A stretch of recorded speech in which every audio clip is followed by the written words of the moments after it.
Welcome back, Commander.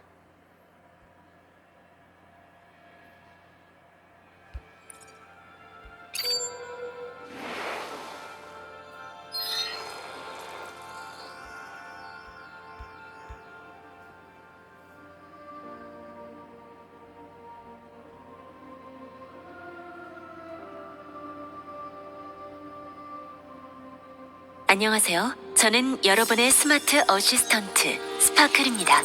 트윈 페스티벌 기간 한정으로 개방되는 항성계간 통신 주파수에 연결했습니다.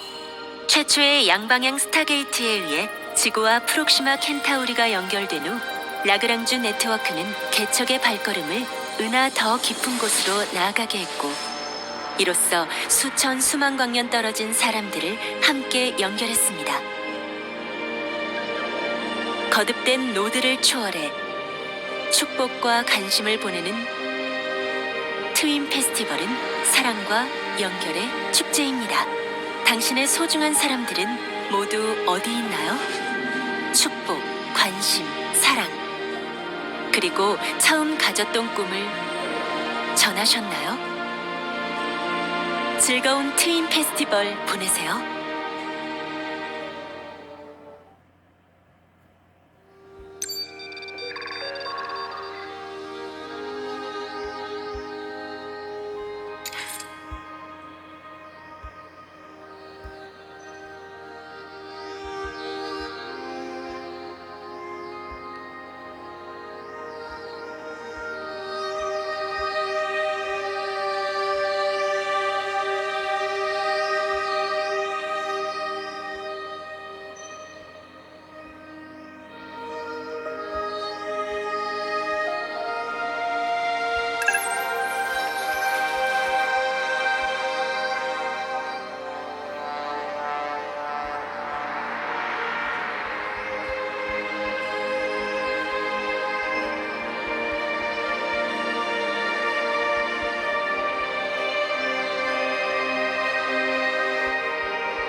The Lagrange Legacy Archives, number 427, Twin Festival Gifts.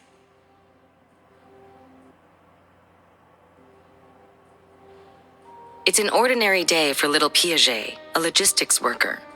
However, being the protagonist in our story is anything but ordinary. The truth is, little Piaget is no longer a little boy, and as he has grown bigger, he now wears a beard-stubbled face.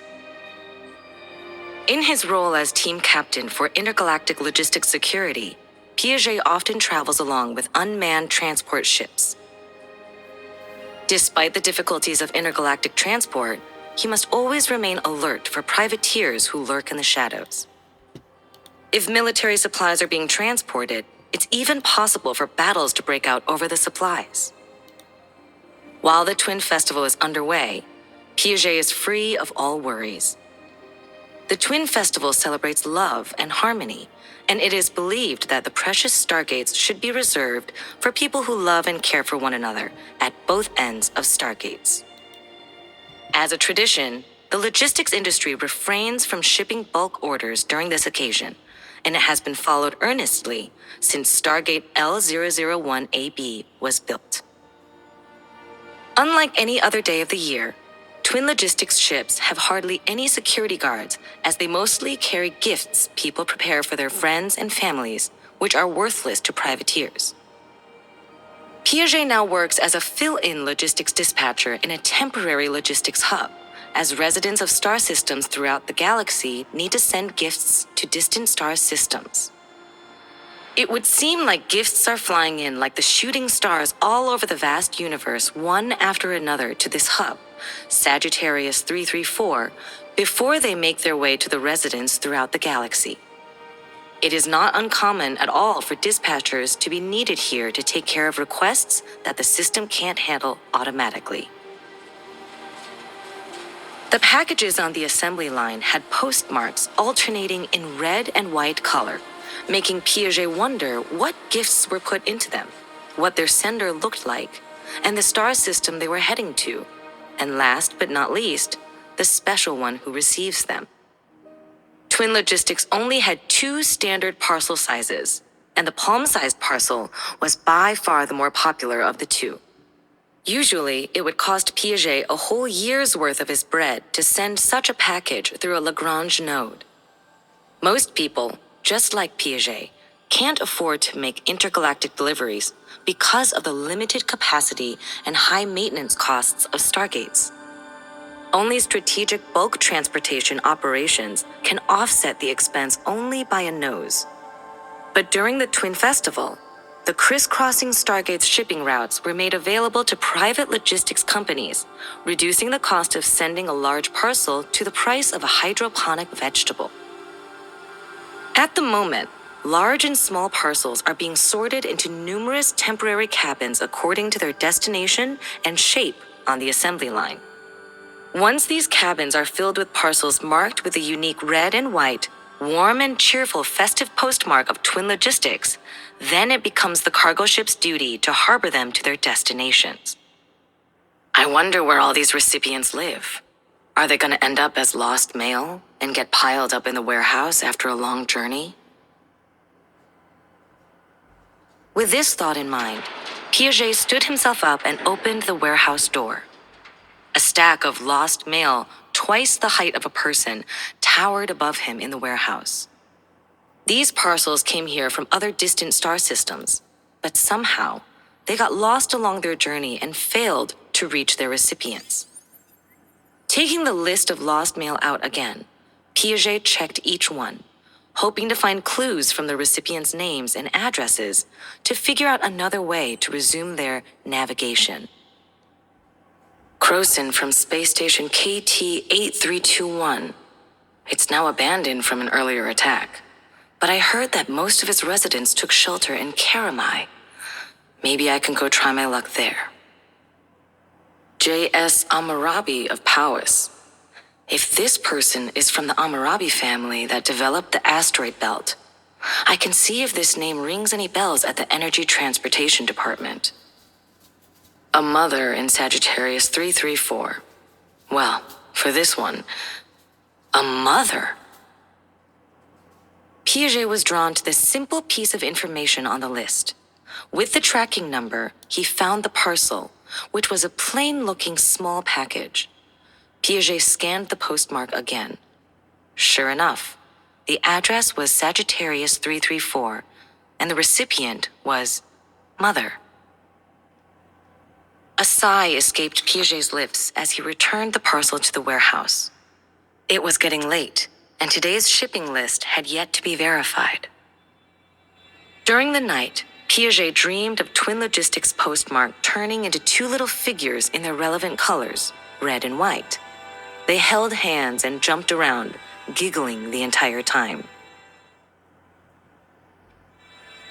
Piaget recalls the time when the grown-ups called him Little Pippi, the time when he still naively believed that little Moros would plant the lost teeth from the children onto asteroids while they were asleep. During the Twin Festival that year, he had just moved to a new space station. A short-haired woman in her red and white uniform walked out of a small carrier that had just docked in the visitor area of the space station.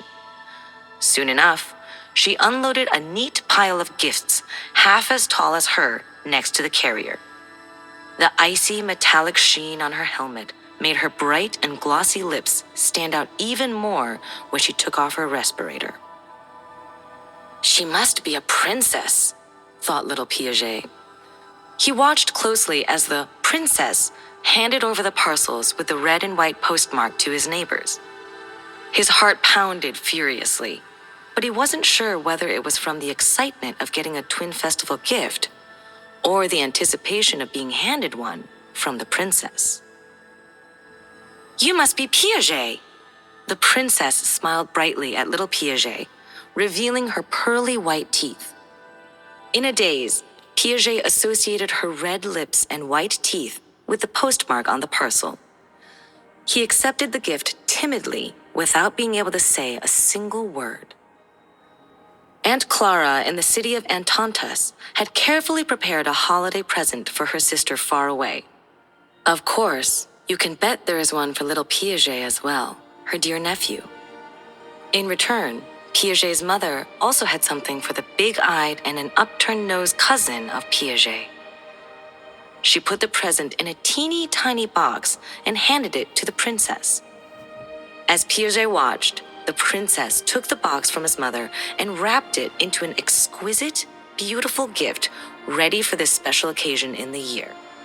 The princess took out a compact handheld device she carried every day to scan the info while chatting with the lady, Piaget's mother. Beep. Soon as the device finished its job, a label alternating in red and white color appeared on the package, which was a postmark stamped by the princess. Now the package is ready to set off for its journey. As Piaget looked on, he saw a smirk on the young and angelic face of the princess, with her bright, polished teeth revealing. She said, "You are going to the Antons. I'm so jealous of you."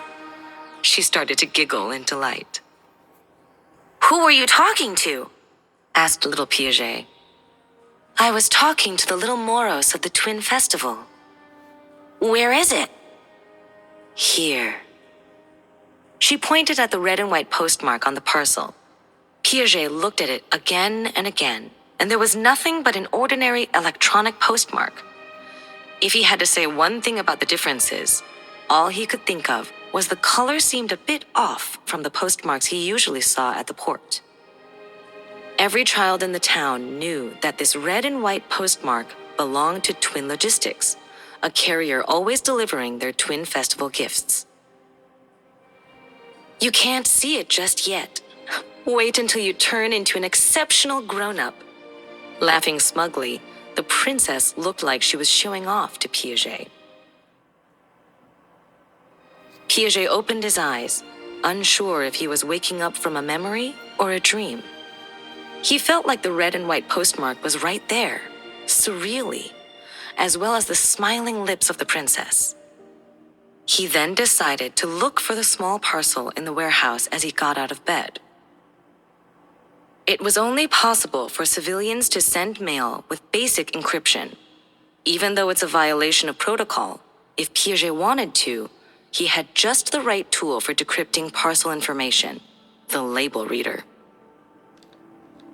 If this parcel contains more relevant information about this mother, I might be able to locate the recipient and deliver this gift to whoever that is, thought Piaget.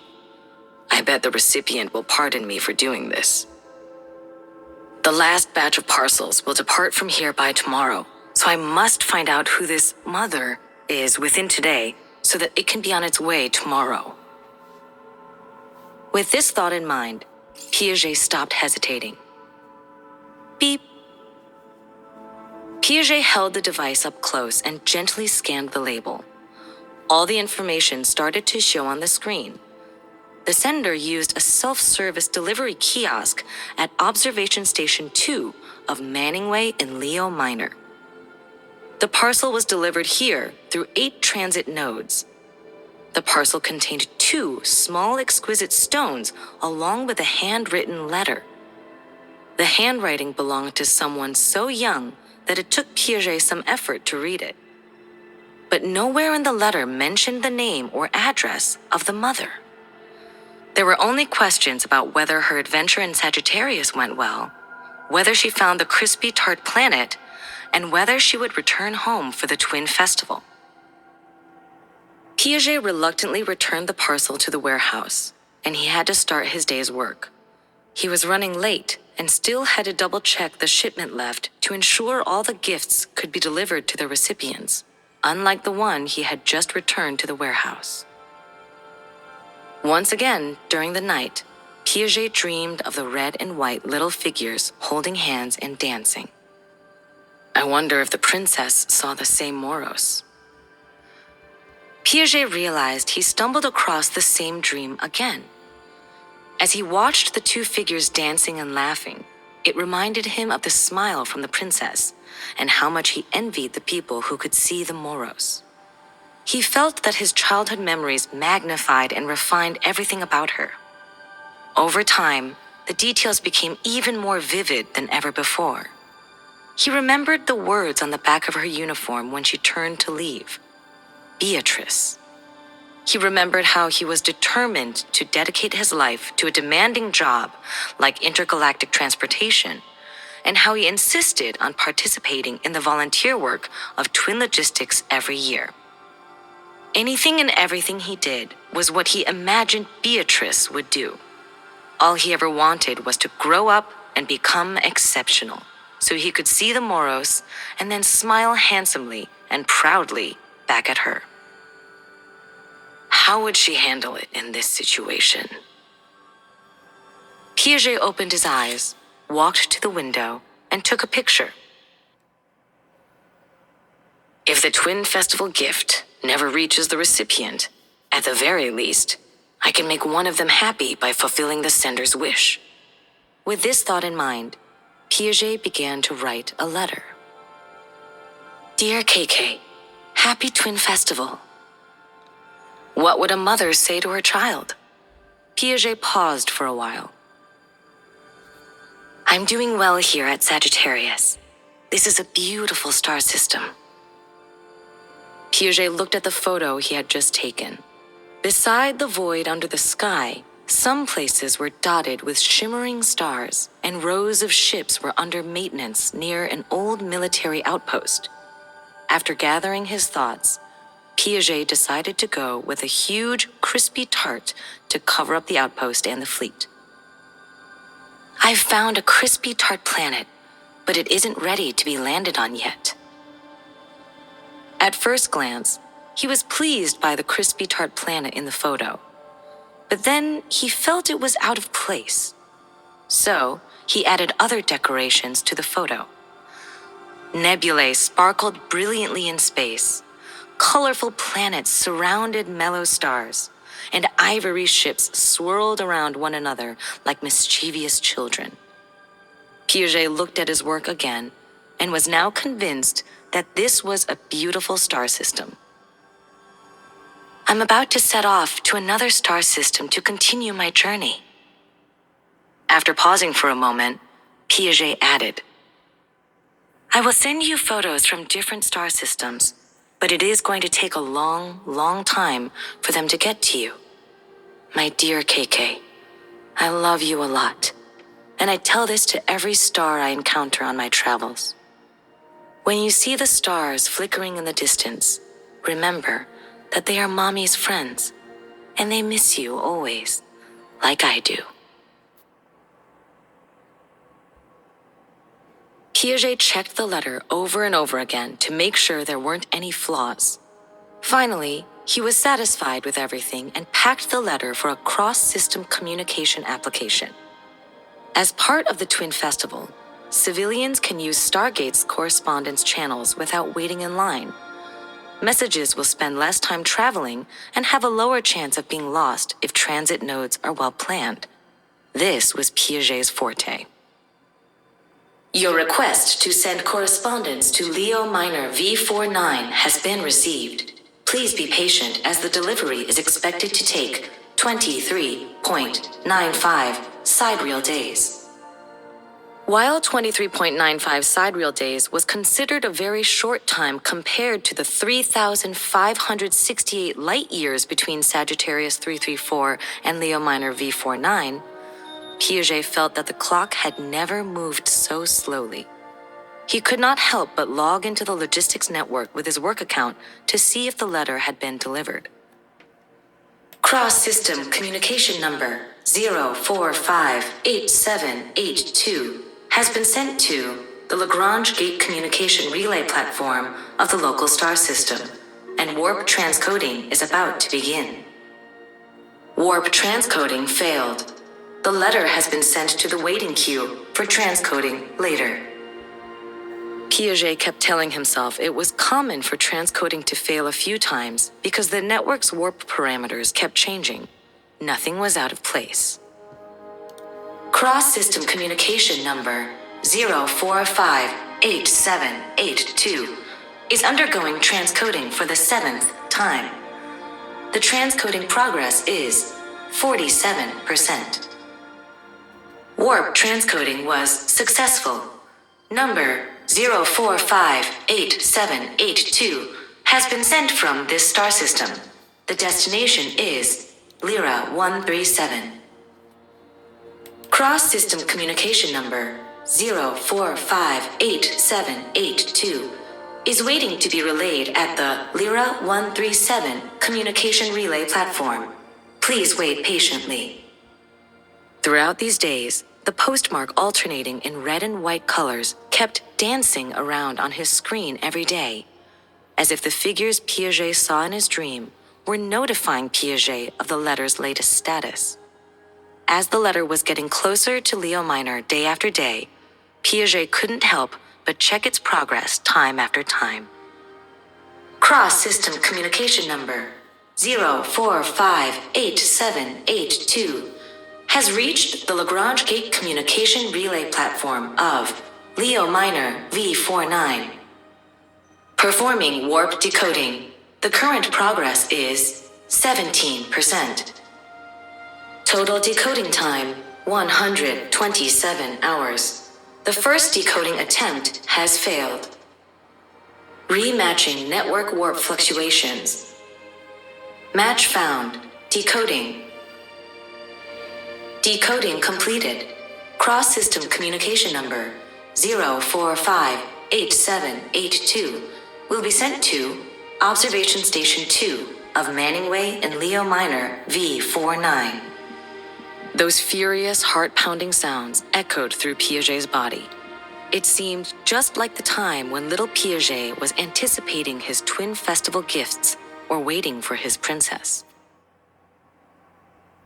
Your letter has been delivered. Soon after this message, the red and white postmark on the screen started to get bigger, just like a bubble, and Piaget knew it would burst eventually with a pop sound, as a token that just another twin logistics delivery had been completed. Pop. The postmark popped like a bubble. Somehow, it didn't disappear from the screen like it usually did. This time, Piaget actually witnessed the postmark turn into two little figures, a red one followed by a white one, not in his dream, not in his imagination, not anywhere else but right in front of him. They held hands and jumped around on the screen, giggling the whole time. In shock, he stood there as still as a statue. Piaget heard bursts of laughter all around him. On each Twin Festival package, a pair of little figures looked at him with a smile on their faces, a smile he had seen before. Looking at them, the corners of Piaget's beard-stubbled mouth also burst into a smug, handsome smile.